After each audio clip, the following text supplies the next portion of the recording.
All right, our next story is Those Darn Squirrels and the Cat Next Door by Adam Rubin, illustrated by Daniel Salmieri.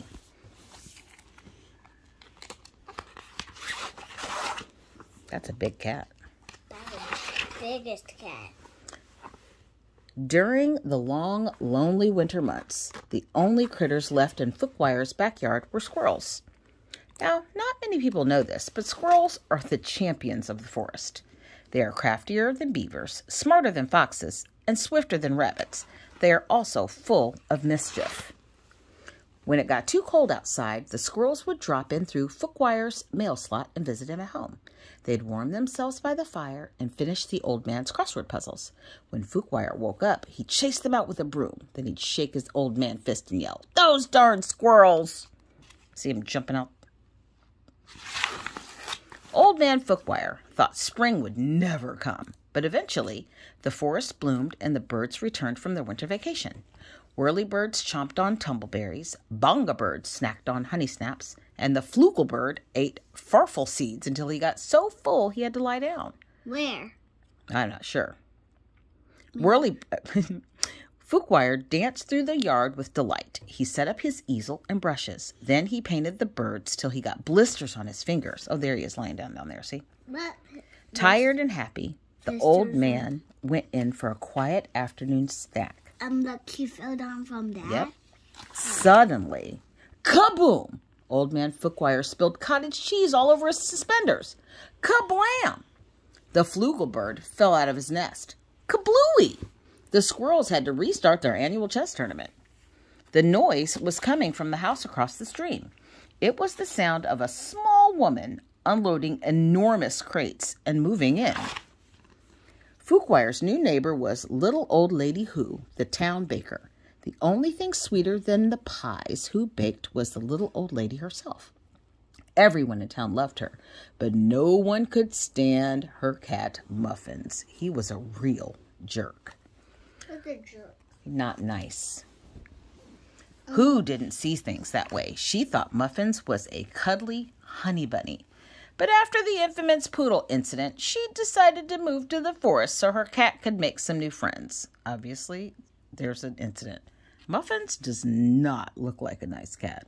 I'm just saying. After unpacking her crates, little old Lady Who baked a tumbleberry pie. Then she and Muffins went to say hello to their new neighbor. Fookwire despised conversation, so he hid behind the drapes. The squirrels were scared of the cat, so they hid inside the drain pipes. The birds weren't sure why everyone was hiding, but they stuffed themselves down the chimney just to be safe. Eventually, Who got tired of waiting for Fookwire to answer the door. She walked around front, pushed the pie through the mail slot, and went home. Normally, old man Fookwire hated pie, but this one smelled delicious. He took a deep whiff and opened his eyes. When he opened them, the squirrels were licking the plate clean. "Those darn squirrels!" Stop the squirrels! Go away! Full and happy, the squirrels stumbled from the house where Muffin ambushed them. The dastardly cat grabbed one squirrel and gave him a wet willy. He snatched another and gave her a noogie. Then he tied two squirrels' tails together. Luckily, little old Lady Who returned before Muffins could do more. She scooped him up and scratched him under his chin and said, "Come on now, Schnookums," she cooed. "It's time for dinner. You can play with your new friends another day." Look at his face.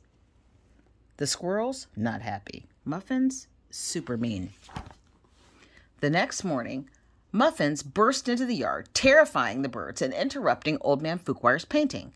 Then the sneaky cat pounced on an unsuspecting group of squirrels and gave them all wedgies. Not an easy thing to do because genuinely, squirrels don't wear underpants. Underpants? Yeah. What's underpants? Like underwear. But cats do not wear underpants. No, neither of them do. The squirrels were furious. The birds flew up to the treetops and refused to come down. Underpants. And Old Man Fookwire was so upset, he wrote a letter to the mayor to complain about his new neighbors. That night, the squirrels held a meeting to figure out what to do about the cat next door. They ate cheese puffs and drank ginger ale to help them think. Finally, They had the perfect plan. No, why is there no sign says no kitty? Because they don't like muffins. Let's see what happens. When Muffins came over the next day, the birds were feeding peacefully beneath a tree. A wicked smile came over the cat's fluffy face. He wriggled his haunches and launched himself through the air. The frightened birds swooped into the sky, yanking the strings the squirrels had tied to their tail feathers. The strings sprang the trap, and the cat was doused with a gallon of freezing cold water. Muffins let out a furious yowl. Like that. Exactly. Old Man Fuquire ran outside when he heard the terrible noise. "Great googly moogly!" he exclaimed. "That pathetic wretch is no bigger than a squirrel. He's so big. He's so skinny without all that fur." It was true. How did he get bigger? Underneath all his fluff and fuzz, Muffins was nothing but a skinny matink. He lowered his head in embarrassment and sloshed his way home as fast as he could. The squirrels' plan had worked perfectly. They gave each other high fives, the baba birds snickered, the yabba birds chuckled, and the flugel bird enjoyed a hearty guffaw. Fuquire snapped his suspenders with delight. "Those darn squirrels," he said fondly. Old Man Fuquire never warmed up to his new neighbors. He was a grump after all. But little old lady Who became quite good chums with the birds and squirrels. Food. Each Saturday when the bakery closed, she brought all the unsold cakes and pies and cookies home. She set them out on her picnic table, and everyone gathered for a delicious, fun-filled feast. Same.